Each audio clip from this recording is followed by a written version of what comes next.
देखिए 32 नंबर प्रश्न पर ध्यान दीजिए।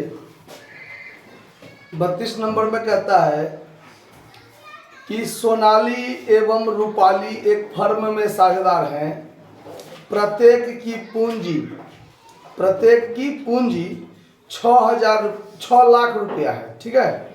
उन्होंने राखी को फर्म के लाभ में 1/4 भाग के साथ साझेदार बनाने का निश्चय किया है। राखी अपने हिस्से की पूंजी के लिए 8 लाख रुपया लाती है। प्रवेश के तिथि पर लाभ हानि का जमा शेष 4 लाख रुपया है। राखी के प्रवेश पर आवश्यक जर्नल प्रविष्टि कीजिए। अब बात पर ध्यान दीजिए।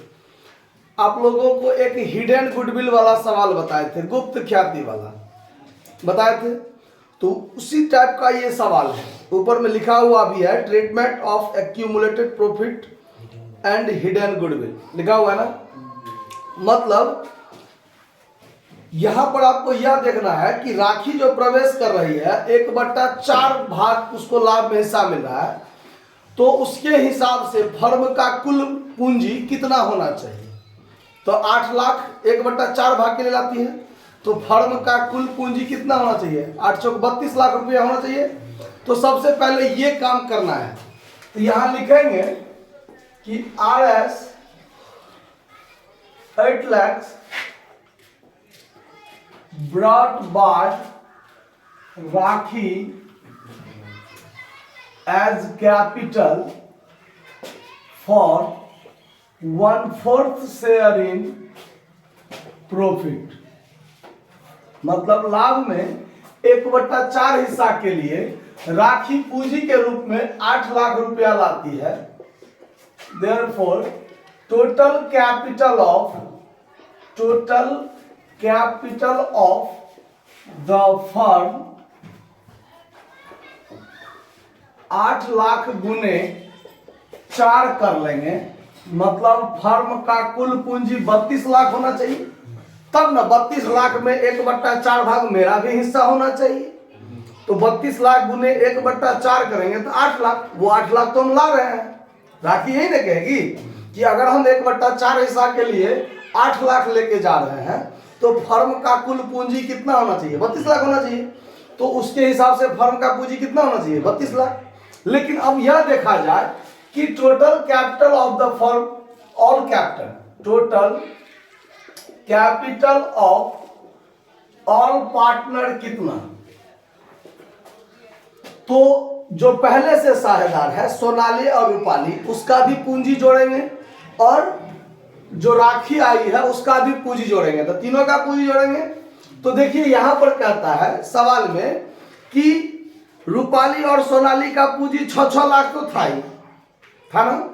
उसके बाद जब फर्म में यह प्रवेश किया है, यहां पर एक बात आपको चिप्पी लगा दिया है एक्स्ट्रा, जिसमें दिमाग लगाना है कि रूपाली और सोनाली का तो पूंजी 6 लाख था ही पहले से, तो 12 लाख हुआ।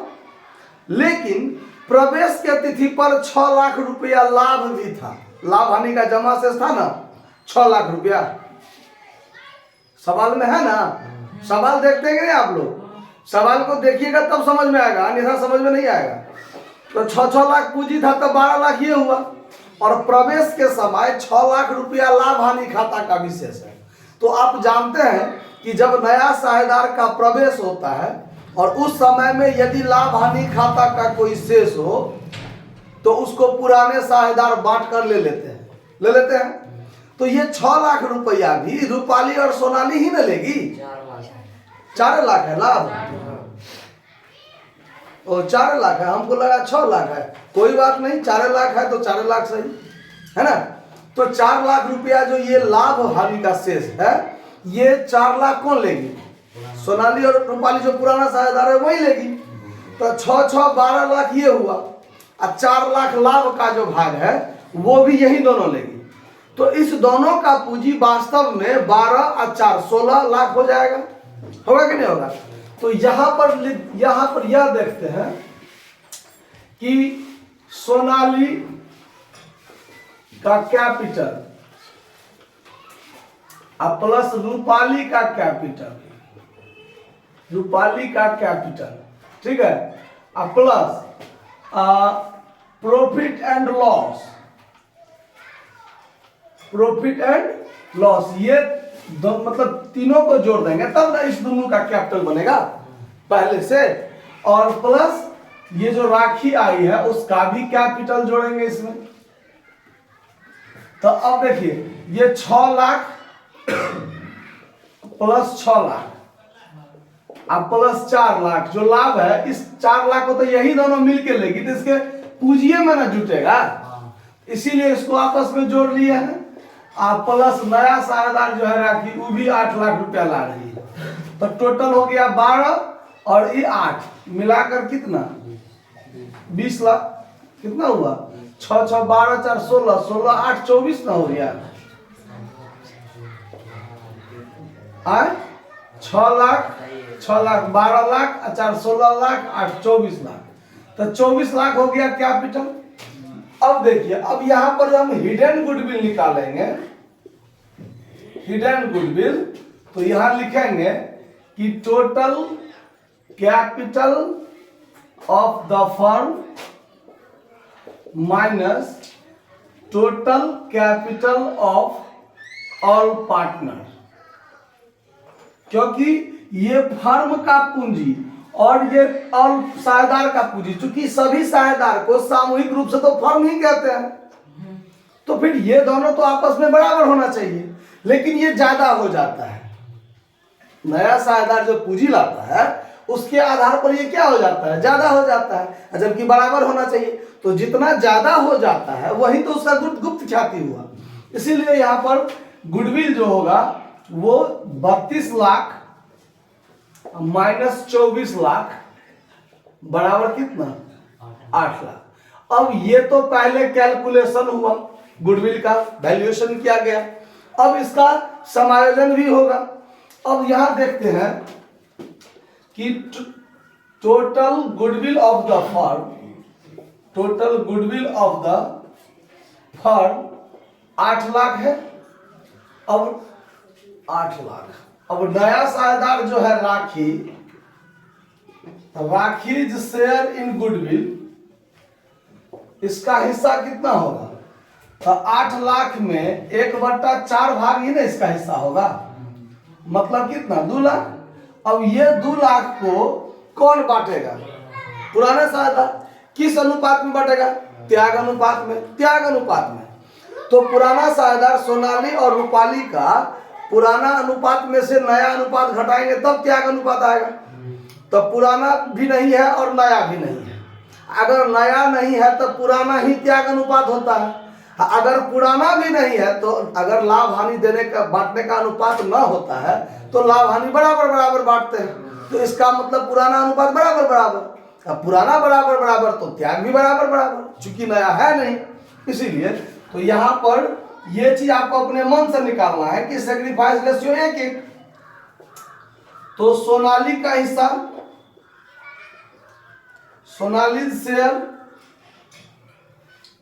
एक बार तो एस दे ही दिए हैं, सोनाली शेयर तो 2 लाख गुने 1/2 1 लाख, और रूपाली शेयर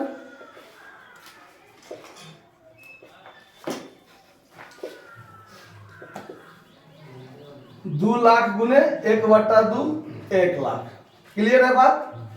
अब हम लोग बनाएंगे जर्नल एंट्री, तो यहां से छापने के बाद फिर यहां से छापिएगा तब यहां से, ठीक है। अब हम लोग बनाते हैं journal entry in the books of the firm, यानी जब साझेदार का प्रवेश हुआ उस समय में हम लोग को जर्नल एंट्री क्या क्या बनाने की जरूरत है। तो सबसे पहला जर्नल एंट्री, प्रवेश के समय ये जो 4 लाख रुपया का जो लाभ है, इस लाभ को भी पुराना साझेदार बांट लेगा, बांटेगा कि नहीं बांटेगा। तो पुराना साझेदार जब बांटेगा तो profit and loss account DR करेगा कि नहीं, क्योंकि लाभ हानि खाता का जमा से समाप्त करने के लिए डेबिट करेगा, और इसको जब साझेदार बांट लेगा तो साझेदार का पूंजी बढ़ेगा। तो पीएल अकाउंट डीआर कितना 4 lakh, to Sonali capital, to Sonali's capital account, और टू रूपालीज कैपिटल अकाउंट। एक एंट्री ये हो गया, 2-2 लाख करके दोनों साझेदार बांट लेगी आपस में। अब जब नया साझेदार प्रवेश किया तो वो 8 लाख रुपया ला रहा है ना पूंजी के लिए, तो चलिए cash account DR to Rakhi's capital account, to Rakhi's capital account. ये पूंजी के रूप में कितना ला रही है? 8 लाख ला रही है, 8 लाख। लेकिन ये ख्याति के लिए नगद नहीं ला रही है। भाई पूंजी लाए लेकिन इसको ख्याति तो लाना है। अगर ख्याति नहीं लाती है तो जितना हिस्सा इसका ख्याति का होगा वो इसके पूंजी में से क्या कर लिया जाएगा? काट लिया जाएगा। तो इसके पूंजी में से काट लीजिए। पूंजी क्रेडिट से हुआ लेकिन अब कटेगा तो डेबिट से। पूंजी कटेगा मतलब पूंजी घटेगा, तो घटेगा तो डेबिट से। तो यहां पर लिखेंगे राखीज कैपिटल अकाउंट डीआर कितना से? ख्याति में इसका हिस्सा कितना हुआ है? 2 लाख। तो 2 लाख रुपया इसके पूंजी में से कटेगा और ये 2 लाख कौन बटेगा? पुराना साझेदार आपस में बांट लेगा। तो क्या है? सोनाली ना। तो टू सोनालीज कैपिटल अकाउंट और टू रूपालीज कैपिटल अकाउंट। ये दोनों साझेदार 1-1 लाख रुपया आपस में बांट लेगी। बात आया समझ में कि कहीं कोनो दिक्कत है? दिक्कत नहीं है तो छाप लीजिए आप लोग। धन्यवाद।